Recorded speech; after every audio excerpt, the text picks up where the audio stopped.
Welcome back. We're going to continue our work with our Electrocute ability, but if we go to class settings, we see that it's based on Aura Damage Gameplay ability, our base damage gameplay ability class. Now, Electrocute is going to be one of the more advanced gameplay abilities we create in this course. It's actually going to have a lot to it, and that means we're going to need a base C++ class behind it, because there will be some algorithmic operations, and for algorithms, it's best to do those in C++ and expose those to Blueprint. It's always more performant to call a Blueprint callable function that has C++ code underpinning what it does, rather than a Blueprint function that has its logic all scripted out in Blueprint. It's much more performant and fast to do the heavy lifting in C++. And that's why we can get away with having the majority of our logic flow in a gameplay ability Blueprint, because we're wise about keeping those computationally intense algorithms on the C++ side. So we're going to create a new gameplay ability for our Electrocute, but really it's a spell that casts a beam. And just so we remember the end goal here, if we go to Effects Shock and check out this beam, we have a beam of electricity. So the spell is concerned with some kind of a beam effect, and we're going to flesh out the mechanics of that type of gameplay ability. So we're going to make an Aura Beam spell. So we can go to C++ classes, Aura, Public Ability System, Abilities, and we'll make a new C++ class, and this needs to be a damage gameplay ability. So we're going to base this on Aura Damage gameplay ability. We'll create a new C++ class derived from this, and we're going to call this Aura Beam Spell. We'll go ahead and create the class and close the editor down.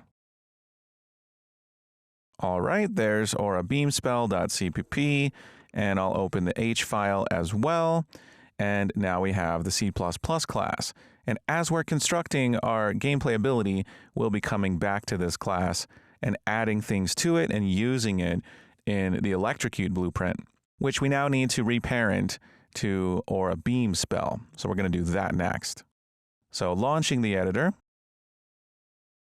we'll go ahead and get that ability back open. I don't think I need BP Aura Character or Firebolt at the moment. I'm just going to come back to Electrocute, come to its class settings, and change them from Aura Damage Gameplay Ability to Aura Beam Spell. Now we can use that as our parent class to underpin what goes on in here. Now, I think I'm done with all these print strings, at least for now. You know how much I like my print strings, but I'm going to get rid of them for now.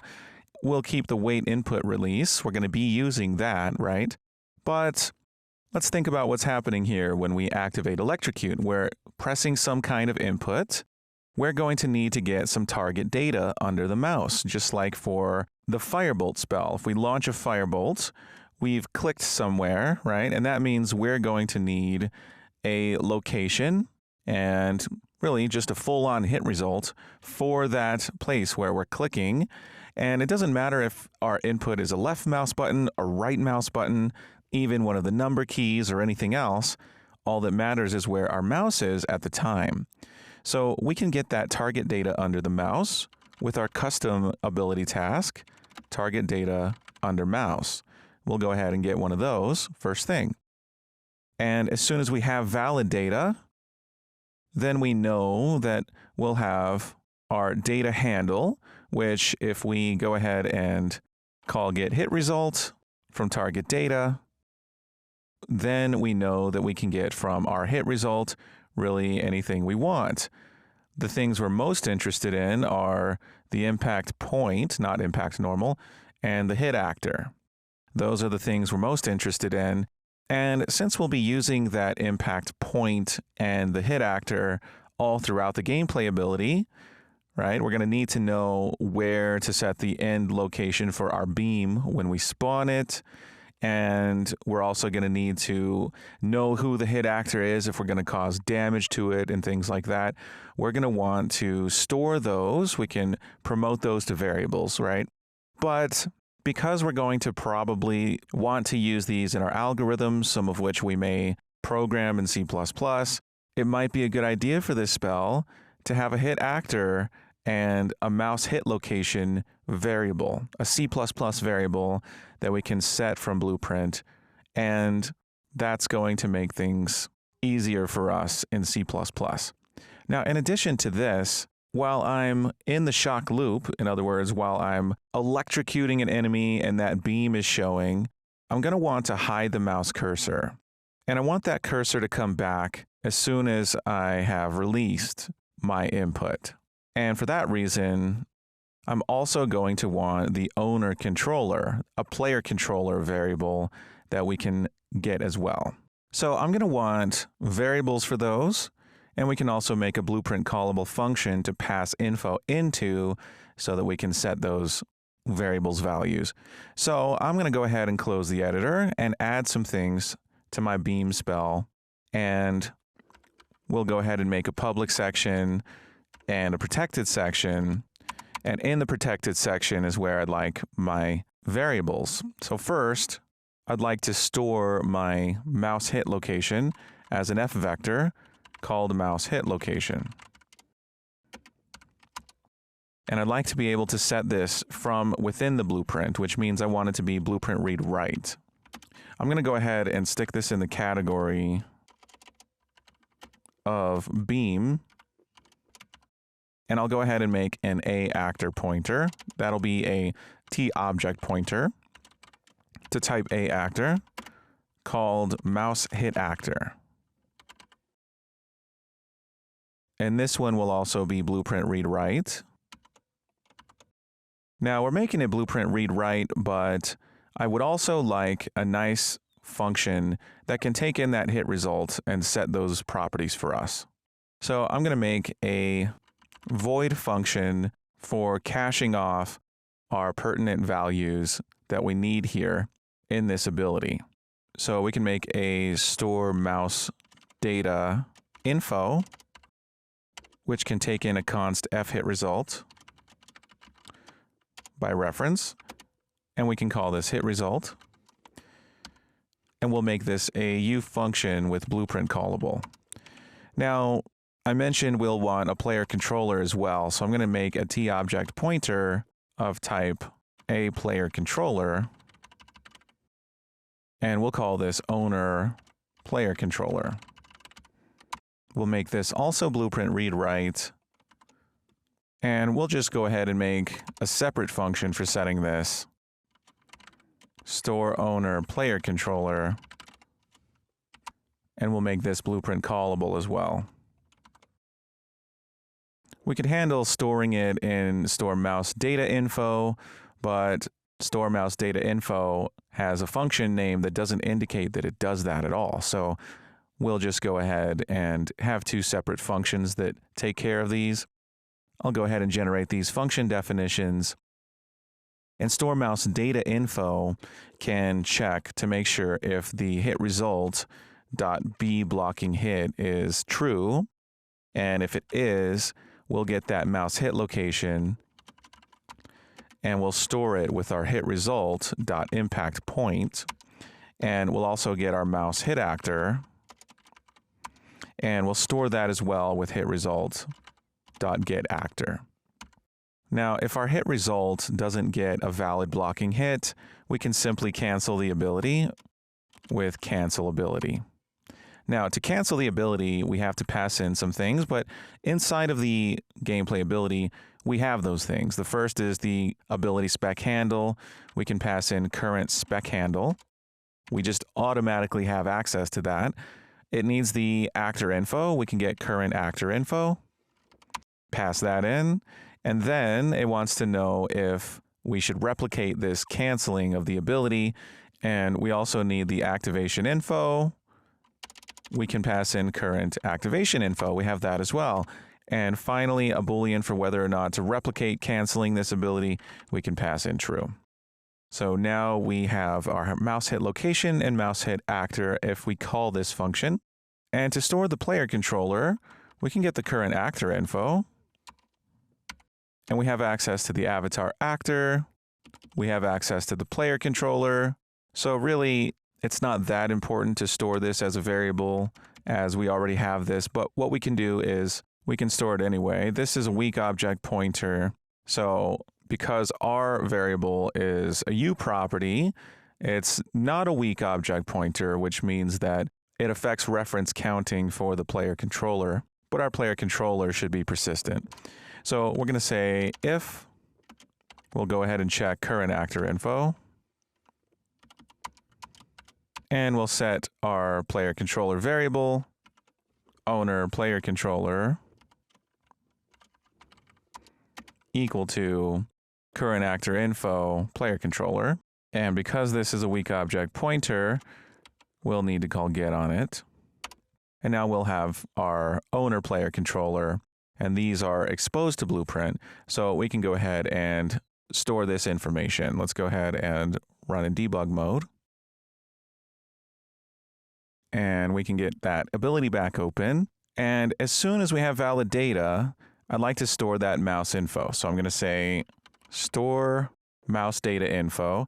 And this takes in a hit result, so we don't even need to break the hit result anymore. We can just pass this straight in. As soon as we have valid data, that's fine.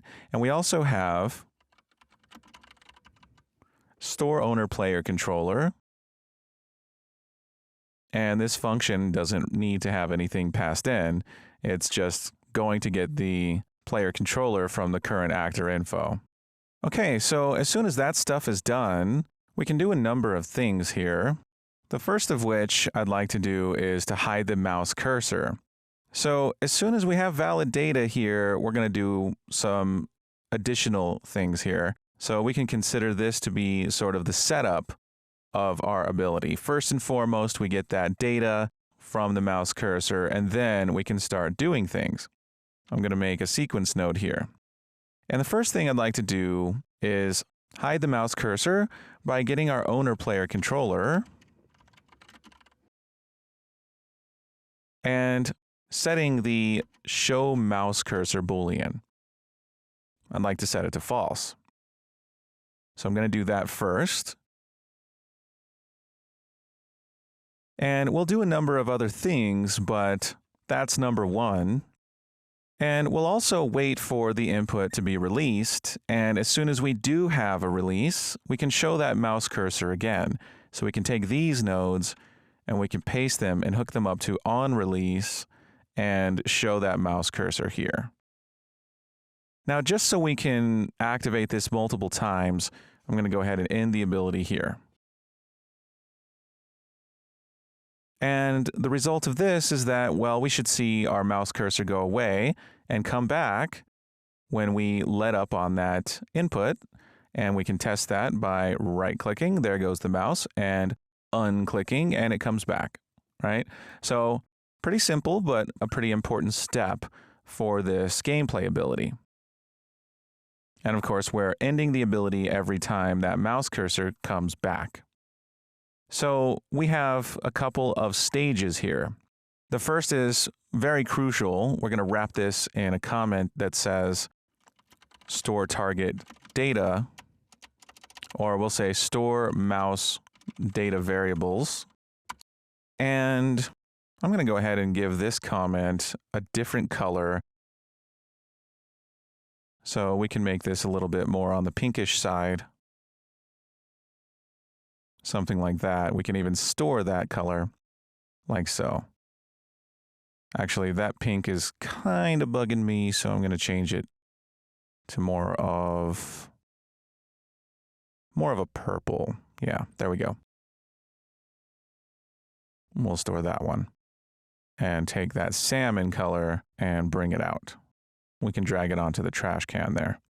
Okay, so we're storing the mouse data variables, hiding the mouse cursor, and then on release, showing the mouse cursor. Now, in addition to hiding the mouse cursor, we're going to want to play a montage, right? And the electrocute ability needs a electrocute montage to play. Now, we could make an interface function and keep the electrocute montage on the character. If we do that, then all characters will have an electrocute montage. And at that point, In a large project, you might start thinking about specializing your character classes and perhaps even having an interface per character class, like you would have an elementalist interface, for example. If you had an elementalist interface, then it could have a function for retrieving an electrocute montage. So that's something to keep in mind. Another option, if you don't want to go through all that trouble, is to have a variable on the electrocute gameplay ability for the montage. And then, if you derive a child of the electrocute gameplay ability for a different enemy, you can then set that parameter. And that makes it a little bit more flexible. So we can make a variable here called electrocute montage. I'm actually going to call it montage underscore electrocute. And this can be an anim montage. And we'll make it a object reference. We'll compile it, and we can just set it here. And that means we'll need to create a montage for Aura. So we'll get to that. I'm going to go ahead and save everything. I think this is a good stopping point. We now have an ability that shows and hides the mouse cursor, and we're going to soon play that montage. In the next video, we'll make the montage and get to playing it. All right. Great job. I'll see you soon.